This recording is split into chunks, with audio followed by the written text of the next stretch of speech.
Okay, चलो ये हो गए हमारे screen share.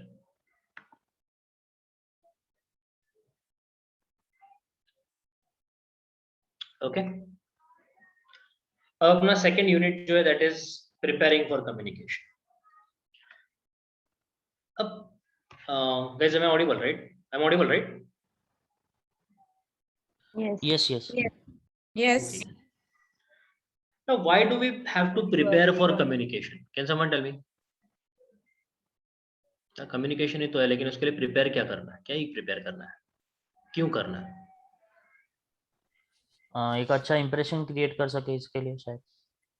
Okay, what is impression? Use your idea, correct data to support your ideas, analyze your audience, ये सब के लिए। हाँ, लेकिन ये सब करना क्यों है? क्योंकि अगर ये सब नहीं करेंगे तो सिस्टमेटिक तरीके से अपन प्रिपेयर नहीं कर पाएंगे, मतलब नहीं चढ़ पाएगा। ये इसलिए इम्पोर्टेंट है सिस्टमेटिक तरीके से रन करना वे करना कम्युनिकेशन, इसलिए। Okay okay okay. ना रितु ने एक और भी बोला है कि because it's a formal communication. No Ritu, it's not like that.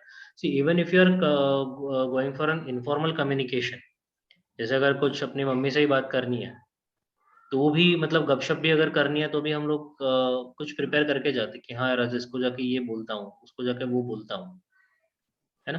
फिर मजा देखता है, ये टाइप में। तो बेसिकली वी आर प्रिपेयरिंग। हाँ, we have to prepare for the communication to achieve 2-3 things. Like one of our classmates said that we have to create a good impression. Now, what is an impression? Impression is something where we have to convey a trustworthiness of the communication to them.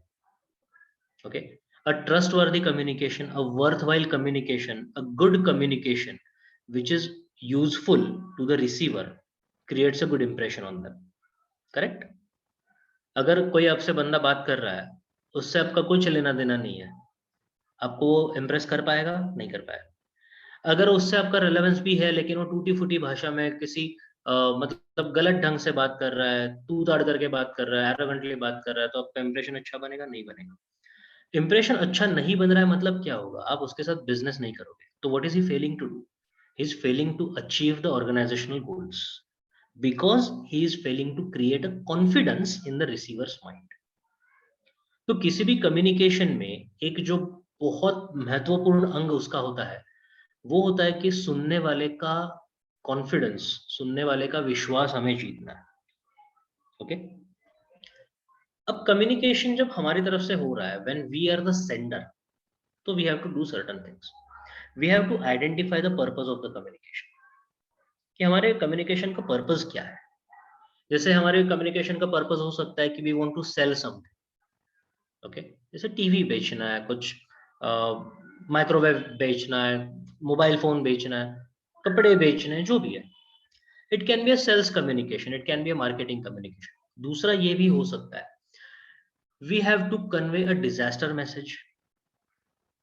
जैसे ambulance का siren बजते जाता है, now that siren क्या है? उसका purpose ये है कि लोगों को रास्ते से हटाना है, because there is some emergency situation, right? अब वहां पे एम्बुलेंस पे एक बंदा खड़ा होकर चिल्ला भी सकता है, अरे हटो, लेकिन ये नहीं किया उन्होंने। उन्होंने क्या किया? उन्होंने एक इंडिकेटर देता है ना, सायरन, वो एक इंडिकेटर भी बोल सकते हैं, इंडिकेट yes, करता है। it's an indicator, correct. So based, so on the basis of the on the basis of this particular purpose, आपका जो भी कम्युनिकेशन है, आपका जो भी वे ऑफ कम्युनिकेशन है, वो डिसाइड होगा, और that is why you have to identify your purpose. और अगर पर्पस नहीं है तो कम्युनिकेशन हो ही नहीं सकता।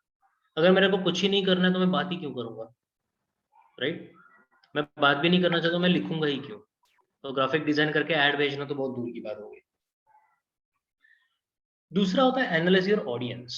किस तरह का ऑडियंस है आपका? अगर मैं तमिलनाडु में जाके हिंदी में या फिर मराठी में ऐड लगा देता हूँ तो मेरा ऑडियंस बहुत लिमिटेड होगा। और मैं अगर महाराष्ट्र में या दिल्ली में अगर तमिल लैंग्वेज में ऐड लगा देता हूँ तो फिर बहुत ही मुश्किल हो जाएगा, राइट? तो एक ये बात है। दूसरा, अभी जो हम लोग कम्युनिकेशन की बात कर रहे हैं, अभी हम लोग जो बात कर रहे हैं, अभी हम सारे एमबीए के स्टूडेंट्स हैं। तो मुझे पता है कि all of us have a common interest in learning this subject. I have understanding that what are our requirements, okay, कि हम लोग को इसमें क्या पढ़ना है. अगर ये एनालाइज नहीं कर पाते हैं, ये सब्जेक्ट आप फर्स्ट या सेकंड स्टैंडर्ड के बच्चों को नहीं सिखा सकते. और जो लोग इसके प्रोफेसर्स हैं, उनको इसे पढ़ने की जरूरत नहीं है, because it is already their strength. Correct. तो हम लोग को ऑडियंस एनालाइज जब करना है, तो हम लोग को उनके कॉमन इंटरेस्ट देखने हैं, देयर स्ट्रेंथ्स देखने हैं, वीकनेसेस देखने हैं, उनके रिस्पॉन्सेस क्या आ सकते हैं, उनके प्रोफाइल क्या है, ये सारे हम लोग को चेक करना है. That is called as analysing your audience. अब पर्पस तो हमारा ये हो गया. Purpose is giving us the message which we want to convey. Analyzing the audience gives us how to craft the message to convey it in an effective manner. Okay?